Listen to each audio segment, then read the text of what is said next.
Hello, my friends, and welcome back. PlayStation Live from E3 continues, and I'm joined by Jacob and Christian from IO Interactive, and Sid, my boss. I love it. From Sid Industries. Industries. We are here to talk about Hitman 2. Gentlemen, welcome to the program. Thank you. Thank you very much. Really good to have you guys here. I know you traveled far for this. Yes. Just for us and no one else. Precisely.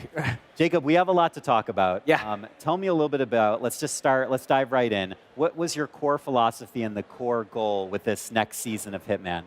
Well, for me, it was very important that we kind of built on all the stuff we learned in the previous game, and then continue evolving that, continue with these immense hyper-detailed sandboxes where you have so much freedom to complete your mission the way you want it to. That's always the core of the Hitman DNA, player freedom, and like, make this your own mission. Yeah, and we have some footage here to show off today, so we're going to roll that now. No, this is in Miami, right? Yeah, this is the Miami mission we're showing today. It's all centered around this endurance race event, and in this case, one of the targets is actually one of the race drivers. Right now, we're not seeing the race. We're seeing the guy on the pier because, as we normally do, right? Of course, we have the race cars as the centerpiece or the center event, but we construct so many other scenes and things all surrounding this area. And this is the water side and kind of next to the racetrack we see here.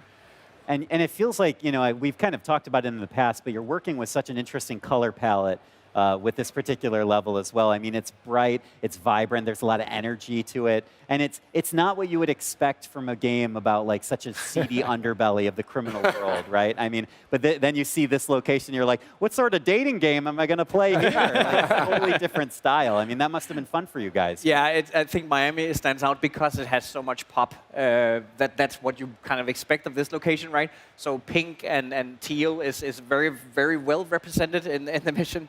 Yeah. And it is a colorful one, both in terms of how it looks, but also in terms of what people are doing and saying and all that stuff, like as you would normally expect of our game.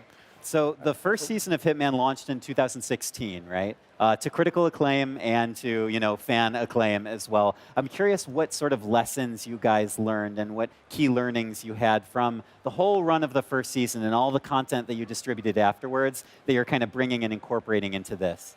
Well, first of all, we've looked quite a lot on what people are doing in the game and how are they playing and how are they kind of approaching the different problems in the game. So on one part of this, we have how do we design the missions and how do we make them better? How do we present the problems better to the player and all that stuff? And then we had the entire live tail end with the escalations, the elusive contracts, the ones that were present for a short amount of time and then disappeared. We've taken kind of a lot of experience in from that, and that's all being incorporated in how we built this new title. I also think just watching Hitman 2 coming into existence is also watching a team that has sort of come through building the entire previous Hitman game, where we were bringing back a formula that actually hadn't been in the game for almost a decade. So this time around, it feels like just watching Miami, for instance, if we had said to ourselves back then, we're going to build a huge Miami location, and on top of it, we're going to do an endurance race, and one of your targets is the driver. It would have been impossible back then. But it's a testament to just how much the team has grown as well, that we are able to do an incredible level like this time around. This is your employee review right now. I live on stage. Yes. Tell me a little bit about how the mechanics have changed for this next season and kind of some of the more technical aspects that you're bringing to the series. First of all, a lot of things has happened underneath the hood. Systems have been kind of revised and updated and improved. Most notably, I think that we can, point at the crowds, where in the previous game the crowds didn't really help you as a player, and now you can as 47 he can blend into the crowd. So if you get into trouble, you can dip into the puddle of people, and then the guards will search the crowd and try to find you, and then you kind of have a game of cat and mouse evolving out of the systemics. On top of that, we have a new feature called Picture in Picture, which kind of helps you communicate what's going on in the level. So in case you didn't clean up proper and there's a body that's been found, we will show you what body has been found. On top of that, we use that for intel. So when Diana has information for you, or when you get spotted by security cameras, then we show that to you. So you get this, even though you're meddling about in the back of the the kitchen, then you still get a sense that, okay, there's actually lots of things happening outside of the area I'm currently in. Did that pose a technical challenge to the team to kind of give visibility in multiple locations to the player? I think that was actually the tricky part, right? How can we render 2 locations at the same time? Right. But they really, you did it. They delivered, and now it's really awesome. Can't wait to kind of people to play around with it and see, you know, you get a lot of information. But then there's also kind of I think one of the biggest fan favorites, and that's the sniper suitcase is coming back now.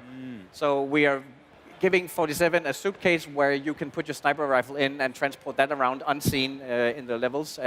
But besides sniper rifles, it also caters to other things. And as you know, as with guns, if an unattended suitcase is found, it will be removed and placed somewhere. So you have to be careful where you kind of put it as well. Can't just leave it lying around. No. So Hitman is sort of the ultimate emergent game, right? There are so many things you can do. You can be so insanely creative in how you take out, your target. So I'm curious how you guys philosophically are approaching Hitman 2 in terms of, are you broadening the scope further still? Are you getting more sort of specific and zooming in? Tell me a little bit about your approach. Well, I think that first of all, when we think about these targets, right, then we need to we give them a life, we give them something to do. They have tons of story that they want to tell, so you can kind of get to know them very, very well and how they fit with the backstory of the mission. But in terms of how you get to them, then of course we have a race, and she's racing. That of course, okay, so the race cars, they need to crash and so on. But at some point she leaves the car, and then there are even more opportunities for you to get to this. So I think it's a fine balance of giving the players as many tools as we possibly can, as well as creating the big centerpiece, because we want you to be able to kind of figure out on your own what is my preferred way of dealing with this problem. And oh, sorry, go ahead. Just to your point with the emergent game, I mean, we're showcasing Miami obviously right now, and we are trying to indicate to obviously the audience how many different ways there are of doing it. But I think what's wonderful is that we know that once it's in the hands of our gamers, they will do stuff that we never imagined, and it's always true. I mean, we've come to know, obviously, that it's a fact that they will find ways, but even in one back then, there's so much just people sharing these crazy things where we go like, we didn't even know you could do that, because a lot of our game mechanics are very systemic. Water will interact with electricity, fuel with fire, and so on and so forth. And even how you manipulate the AI. So there are simply it's almost like a butterfly effect, what you do. And we have no way of actually knowing what it's going to end up with. What's the most creative way of taking out the target that you've seen so far internally? Ooh. Oh, I think one of my favorites is the one where they place, I think it's an axe, they place on a remote bomb, a breaching charge, and then go upstairs and stand on the balcony and then detonate the charge and then sends the axe flying up and catches it midair. And all of that is it's like, we have not designed this, right? That's physics and the interaction system that handles all of that. And that's where, we see this and go like, did that just happen?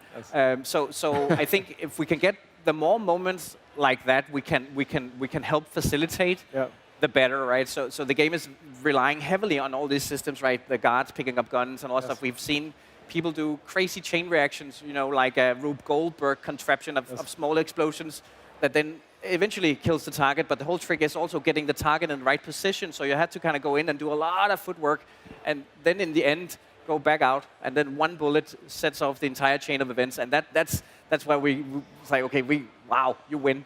That's what makes Hitman so special, right? It gives it such a huge following. And I think it's just this. What you talk about reminds me of we had this.